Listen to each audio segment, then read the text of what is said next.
Thanks for logging on for your Weather First Facebook forecast. I'm Alex Yoder. We continue to track Isaac as it approaches the Gulf of Mexico. Let's start off by showing you the watches and warnings right now.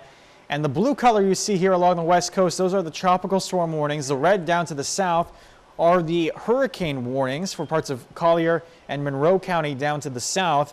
And then if you can look closely there, you see a red watch box. There's a tornado watch in effect only up until Charlotte County at this point, but we do expect this tornado watch to continue. The tornado watch continues until 5 p.m. Eastern, but again, still a threat of tornadoes through much of the area through the rest of the day and into tomorrow as the system continues to skirt right along the coastline. The satellite picture doesn't look too impressive. We can start to see the circulation there approaching the Key West area, and the pink color you see right around that area are the stronger thunderstorms. That's where the stronger winds are with this system. So here's the latest track as of 11 a.m. Winds of 65 miles per hour, moving west-northwest at 18. And you'll notice the cone has shifted slightly westward once again. Now again, we don't want you to focus on the cone too much because the cone only projects the forecast of the center of the storm. Tropical storm force winds extend outward up to 205 miles from the center of the storm.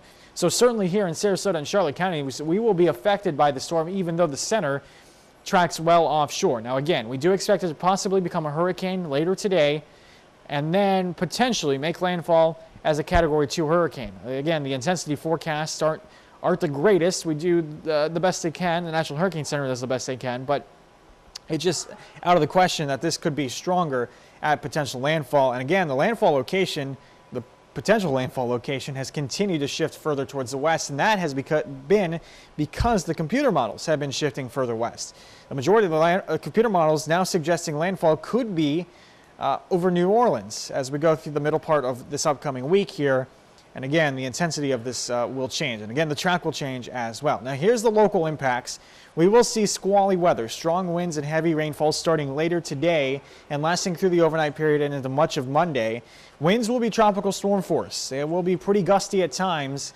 And again, it all depends on how close the storm actually moves towards the area. Now, we can expect 4 to 6 inches of rainfall across the area. Some localized areas will be a little bit higher than that.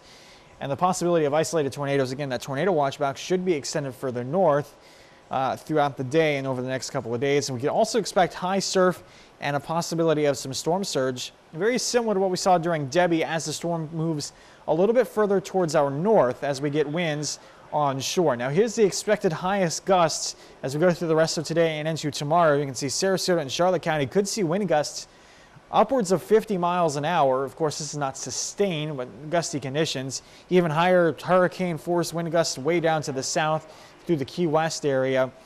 As far as rainfall goes, anywhere between 2 and 4, maybe upwards of 4 inches across the area. Again, the impacts will be a little bit greater down to the south because they will be a little bit closer to the center of the storm as it passes offshore. So again, just continue to finalize your plans. Make sure you have your supply kits ready. Again, with the gusty winds, it's not out of the question that we could see some power outages out of the air across the area.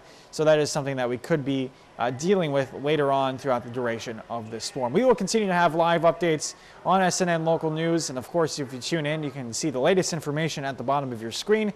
And throughout the next several days here, Chief Meteorologist Justin Mosley, Meteorologist Cassie Nall will be in and providing you with the latest updates here on Facebook and on SNN Local News.